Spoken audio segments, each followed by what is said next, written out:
시작을 하겠습니다. 그래서 제가 조금 전에 말씀드렸던 그 반응조에 대한 공식을 좀 칠판에다 정리를 해놨는데 공식에 대한 것들은 이제 문제를 조금 이따가 푸실 거거든요. 근데 문제를 푸시면서 정리를 하셔야 되는 내용들이 있고, 제가 여기서 추가적으로 마지막에 설명드렸던 거 좀 다시 한번 정리를 하고자 써놨어요. 그래서 반응조에서는 우리가 크게 배치식 리액터라고 하는 회분식 반응조와 그다음에 연속식 반응조가 있다. 연속식 반응조에는 KPR 반응조, CFSR이 있다. 맞죠? 근데 그 반응조에서 회분식 반응조와 연속식 반응조의 플러그 흐름 반응조는 여러분들이 알고 계시는 0차, 1차, 2차 반응에 해당하는 공식을 그냥 접근한 결과식을 대입하시면 그게 가장 쉬운 방법이다라고 설명을 드렸고요. 여기서 다만 T값이 안 나온다라고 하면 Q분의 V로 여러분들이 유출을 하시면 되고, 만약에 T값은 나왔는데 K값이 안 나온다라고 하면 K값은 V분의 Q로 유출을 하시면 된다라고 설명을 드렸어요. 됐나요?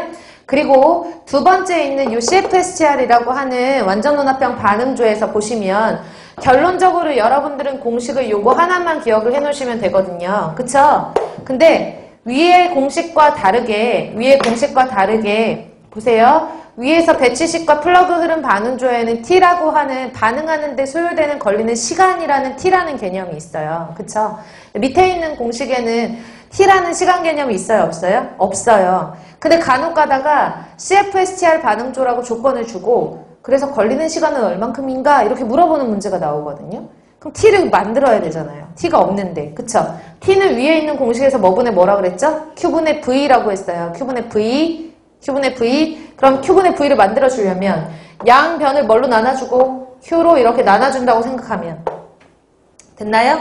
여기 있는 Q는 없어지고 여기 있는 Q분의 V 이렇게 묶어가지고 얘가 뭐가 돼요? T 이렇게 되잖아요. 그래서 만약에 혹시라도 시간을 구하라 라고 하면 시간을 만들면 되거든요. 양변을 Q로 나눠주고 만들면 되죠. 그쵸? 그래서 얘를 T라고 하고 T는 나머지 이항해야 되니까 K 곱하기 CT의 1차 반응이라고 하면 KCT의 1승분의 C0-CT 이렇게 계산할 수 있겠네요. Q분의 V가 T니까 T. 얘를 T라고 묶어놓고 나머지를 이항한 거죠. KCT 1차 반응이라고 하면 얘가 1이니까 KCT를 이쪽으로 이항하고 Q는 아까 지워졌고 C0-CT 이렇게 할 수가 있다는 얘기예요.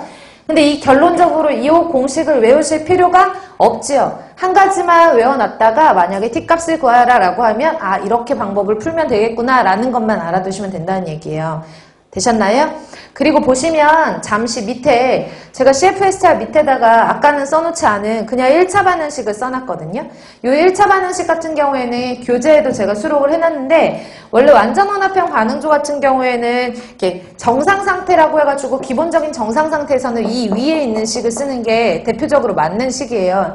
근데 간혹 가다가 단순 희석에 대한 의미가 나오는 경우가 있어요. 희석.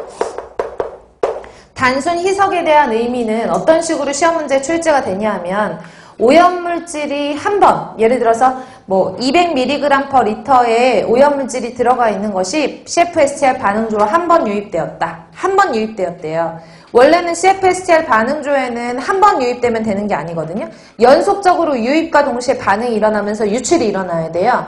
근데 한 번 유입되었대요. 그리고 그 다음에는 오염물질이 포함되어 있지 않은 깨끗한 물이 연속적으로 유입된대요. 그 얘기는 뭐냐 하면 오염물질이 딱 한 번 들어가고 그 다음부터 깨끗한 물이 들어가서 오염물질의 농도가 낮아졌다는 얘기거든요. 그쵸? 그럼 이거는 반응을 해가지고 오염물질의 농도가 다운된 게 아니라 깨끗한 물에 의해서 희석돼가지고 없어진 거라서 이때는 완전논합형 반응조 중에서 단순 희석에 따른 오염물질 농도